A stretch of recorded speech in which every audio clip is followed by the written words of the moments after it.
Assalamualaikum warahmatullahi wabarakatuh. Waalaikumsalam warahmatullahi wabarakatuh. Ya, pada pagi yang cerah ini, sebelum kita mulai acara pada pagi hari ini, ada baiknya kita berdoa menurut agama dan kepercayaan kita masing-masing. Berdoa dipersilahkan.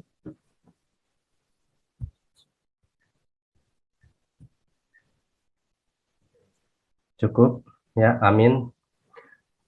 Selamat pagi dan salam sejahtera untuk kita semua. Perkenalkan, nama saya Fakih Pramudito, moderator pada acara pada pagi hari ini. Nah, pada hari ini kita kedatangan tamu yang luar biasa banget nih ya teman-teman, yaitu Ibu Arum. Terima kasih Ibu Arum sudah datang, Sama-sama. sudah bergabung ya. Sebelumnya saya izinkan memperkenalkan diri, saya di sini bersama teman-teman Latsar CPNS BKKBN 2021. Ada Mas Jazid, pagi Mas Jazid, dan Mbak Devi. Yang nanti kita akan bersama-sama menyimak kisah inspiratif dari Ibu Arum. Oke, sebelumnya terima kasih Ibu Arum yang sudah menyempatkan waktu di tengah-tengah kesibukannya. Terlebih dahulu, saya akan membacakan profil dari Ibu Arum yang luar biasa ini. Nama lengkapnya Ibu Arum Fitria Ardiani Esos. Tempat tanggal lahir di Kendal tanggal 6 Januari 1983, dan beliau ini adalah penyuluh keluarga berencana di Kabupaten Purbalingga. Terus beliau ini mendapat juara 1 penyuluh KB PNS tingkat nasional tahun 2021. Kita kasih tepuk tangan dulu ya buat Bu Arum. Thank you. Sangat berprestasi sekali, dan selain itu tahun 2021 ini beliau juga mendapat juara 1 penilaian kader IMP tingkat Kabupaten Purbalingga. Ini luar biasa sekali ya Ibu. Ini hanya beberapa saja tadi yang saya bacakan, padahal lebih banyak lagi nih award atau prestasi yang sudah diraih oleh Ibu Arum. Nah, maka dari itu kami di sini ingin memperoleh ilmu dan inspirasi dari Ibu. Mungkin dari teman-teman dulu nih, ada yang mau ditanyakan terlebih dahulu. Silahkan. Mungkin dari Mas Yazid. Terima kasih Mas Fakih atas waktunya. Seperti yang telah dibacakan Mas Fakih tadi, yang telah diomongkan, Ibu Arum itu menerima award sebagai juara 1 nasional penyuluh KB PNS tingkat nasional ini. Apa yang Ibu sudah lakukan pada saat itu hingga menjadi juara nasional penyuluh KB Ibu? Ya, terima kasih. Oke, terima kasih pertanyaannya. Nah, tapi sebelumnya saya pengen mengkonfirmasi sedikit ya. Tadi kan disampaikan oleh Fakih nih, pengen mendapatkan inspirasi gitu ya. Satu hal, percayalah bahwa kita semua adalah inspirasi bagi yang lainnya gitu. Jadi bukan berarti saya di sini akan menginspirasi teman-teman, tapi saya juga akan terinspirasi oleh teman-teman CPNS yang luar biasa saat ini gitu ya. Latsar dengan metode daring gitu ya, dan nggak pernah ketemu, nggak pernah tatap muka secara langsung, tapi semangatnya tetap luar biasa. Nah, selanjutnya ini saya mau jawab pertanyaan dari Mas Yazid, apa sih yang udah bikin saya menang gitu ya. Kalau pertanyaan itu ditanyakan ke saya, mungkin saya juga nggak bisa menjawab ya, karena ini sepenuhnya adalah hak prerogatif dari Dewan Juri. Tapi mungkin ada beberapa hal yang bisa saya sharing dengan teman-teman, bahwa untuk penilaian kemarin kan memang ada beberapa indikator. Nah, indikator-indikator ini memang diperkuat oleh bukti-bukti atau inovasi yang dilakukan dalam setahun terakhir. Nah, setahun terakhir itu kan dari 2020 ke 2021 ya. Nah, kendalanya di sini nih, kenapa menjadi kendala gitu ya? Karena tahun 20 kan adalah tahun pandemi gitu. Hampir kita tidak ada kegiatan tatap muka gitu. Masih bisa melaksanakan, tapi dengan berbagai pembatasan dan prokes yang begitu ketat gitu ya. Dan itu tentunya agak merubah sistem kerja kita di lapangan terutama. Nah, oleh karena itu kemarin pada tahun 2020 ada beberapa hal yang kami lakukan, diantaranya misalnya selaku pemimpin redaksi buletin Apa Kabar IPKB, itu kemarin kita sempat menerbitkan edisi khusus PKB lawan COVID-19. Nah, kenapa kita menerbitkan edisi khusus itu PKB lawan COVID-19? Karena sebenarnya untuk memberikan awareness, pengetahuan, sharing pengalaman, motivasi dengan teman-teman di seluruh Jawa Tengah pada khususnya, dan mungkin juga harapannya di seluruh Indonesia, agar kita bisa sama-sama nih bekerja sama untuk bisa membantu atau berperan dalam rangka untuk melawan COVID-19 ini gitu. Ya, kemudian selanjutnya juga memang kemarin kita membuat strategi pemberdayaan IMP, kader IMP yang kita lakukan bukan hanya sekedar kita menyusun strategi gitu ya, tapi memang ini lebih sifatnya lebih kepada penelitian atau ya penelitian yang bentuknya adalah strategi pemberdayaan. Kita menggunakan metode PAR, Participatory Action and Research, dan strategi pemberdayaan kader IMP di masa pandemi itu sudah kami desiminasikan dalam kegiatan temu ilmiah Widya Iswara BKKBN Nasional tahun 2020, akhir tahun 2020 lalu, tepatnya tanggal 16 kalau tidak salah, 16 Desember 2020 lalu.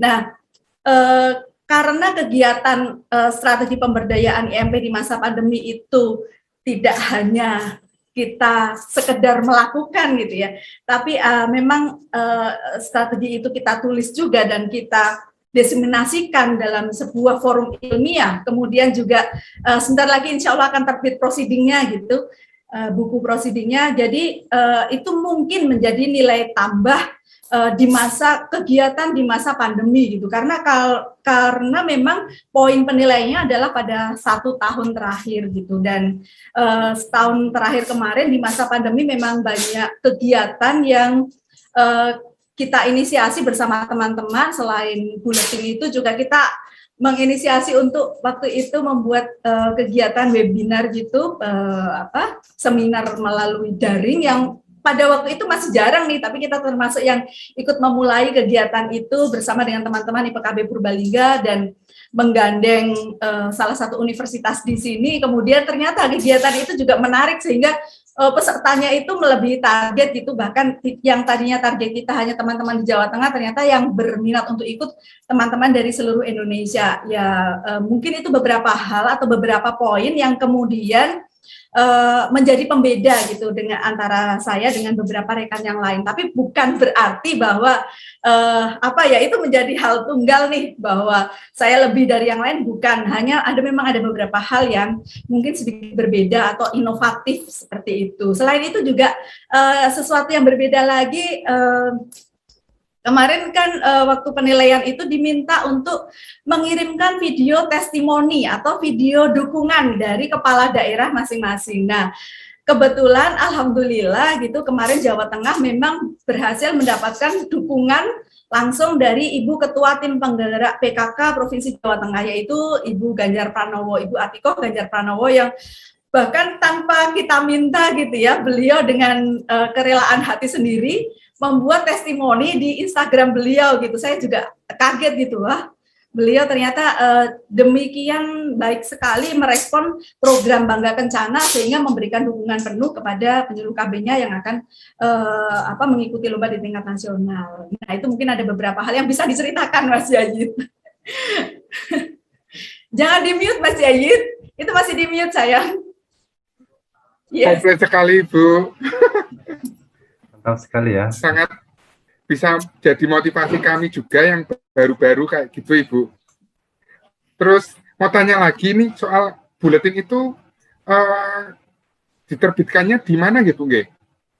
Nah, buletin itu sebenarnya pada awalnya adalah memang milik DPD IPKB Provinsi Jawa Tengah. Kebetulan saya selaku UPT Media Cetak memang menjadi pemimpin redaksi dari buletin itu, dan begitu dipilih untuk menjadi UPT Media Cetak, memang langsung tanggung jawabnya adalah buletin gitu, ayo buat media informasi gitu kan. Nah, waktu itu memang mengawali itu, menginisiasi untuk membuat buletin, menyiapkan semuanya sampai terbit ISSN, kemudian juga tidak hanya mendeliverkan atau mendistribusikan buletin dalam bentuk cetak, tapi juga kita membuat dalam versi PDF.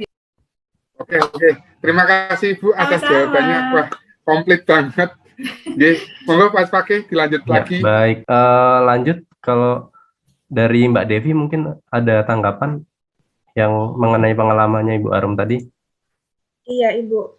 Izin bertanya dari Devi. Tadi sudah dengar cerita Ibu mulai dari inovasinya seperti apa, lalu Devi sempat membaca juga riwayat pengalaman Ibu dari awal sebelum masuk BKKBN pun sudah mendukung program BKKBN gitu ya, Bu. Sebagai penyuluh KB. Nah, mau tanya nih, Devi mau tanya, sebenarnya dari awal menjadi penyuluh KB hingga sekarang, pada saat apa atau di mana Ibu menemukan tantangan terbesar begitu sebagai penyuluh KB, dan bagaimana Ibu mengatasi tantangan tersebut? Begitu. Oke, terima kasih. Kalau terkait tantangan itu pasti akan selalu ada ya, di dalam setiap satu langkah yang kita ambil pasti ada tantangan di situ gitu ya. Saya sendiri mengawali menjadi penyuluh KB dengan tidak bisa naik motor gitu, tidak bisa naik mobil, nyetir mobil juga nggak bisa pada waktu itu. Dan itu menjadi tantangan yang luar biasa karena ternyata harus muter-muter ke desa gitu ya. Nah, pada waktu itu saya benar-benar fight gitu untuk saya harus bisa naik motor nih gitu. Sebenarnya sudah bisa naik motor, tapi ternyata saya kalau udah ke jalan itu sudah selalu takut, nggak berani gitu, udah gemeteran dan seterusnya. Saya mengawali naik motor itu dengan penuh perjuangan, jatuh bangun dan benar-benar jatuh gitu ya. Motor itu berkali-kali jatuh gitu sampai saya diledek oleh Pak Kabid KB yang sekarang sudah pensiun. Beliau meledek saya gitu kalau ke kantor, motor ke gon dinas ke motor dinas aja di pokoknya jangan dirusak-rusakin gitu, bolak-balik tinggal dina tiba baik. Jadi saya memang berkali-kali jatuh gitu, ngerasain banget jatuh bangun naik motor gitu. Nah, pada akhirnya itu sedikit banyak memang membentuk saya secara pribadi gitu, bukan hanya proses jatuh bangunnya secara fisik gitu, tapi ternyata secara mental juga ada proses penguatan mental saya gitu di situ. Memang pada akhirnya saya bukan quitter gitu, bukan orang yang gampang menyerah gitu. Nah, itu yang menjadi semangat. Pokoknya setiap menghadapi satu tantangan itu malah justru jadi motivasi gitu. Jadi kayak semangat ngedrive saya untuk sesuatu yang positif gitu. Nah, kalau ditanyakan tantangan terbesar itu apa? Jujur saja tantangan terbesar justru saat ini gitu. Kenapa saat ini? Karena pada tahun 2021 ini dengan sekolah daring masih tetap berlanjut. Kebetulan anak saya dua-duanya daring, yang satu SMP, yang satu SD. Kemudian bapaknya yang tadinya kita selalu sama-sama bisa bagi tugas, ternyata beliaunya harus berpindah tugas ke Bogor gitu ya.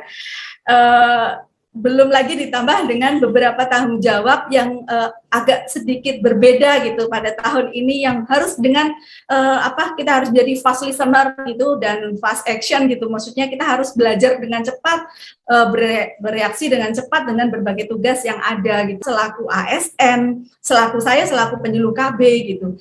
Nah, tapi sejujurnya saja kesulitan-kesulitan ini atau tantangan-tantangan kali ini justru kayak ngedrive saya untuk bisa menjadi semangat positif gitu.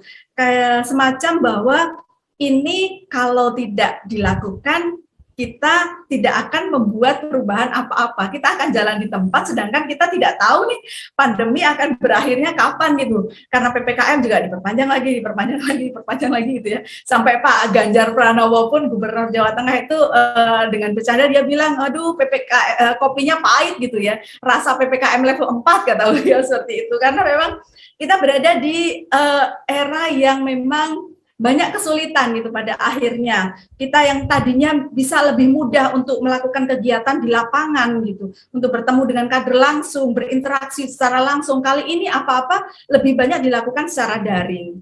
Dan walaupun memang penyuluhan secara daring itu tetap mungkin untuk dilakukan, tapi tentunya pembatasan-pembatasan ini juga bukan sesuatu yang kemudian secara instan kita bisa beradaptasi. Mungkin kita bisa beradaptasi, mungkin kader kita masih harus belajar untuk beradaptasi, atau sebaliknya bahkan kader kita udah siap nih untuk beradaptasi, sedangkan kita juga masih mempelajari poin-poin apa nih yang perlu kita perlu tingkatkan seperti itu. Nah, kita juga kadang-kadang perlu berinteraksi, bertukar pikiran, berdiskusi, brainstorming dengan rekan-rekan kita, gitu, mendapatkan insight baru, menambah wawasan dan seterusnya.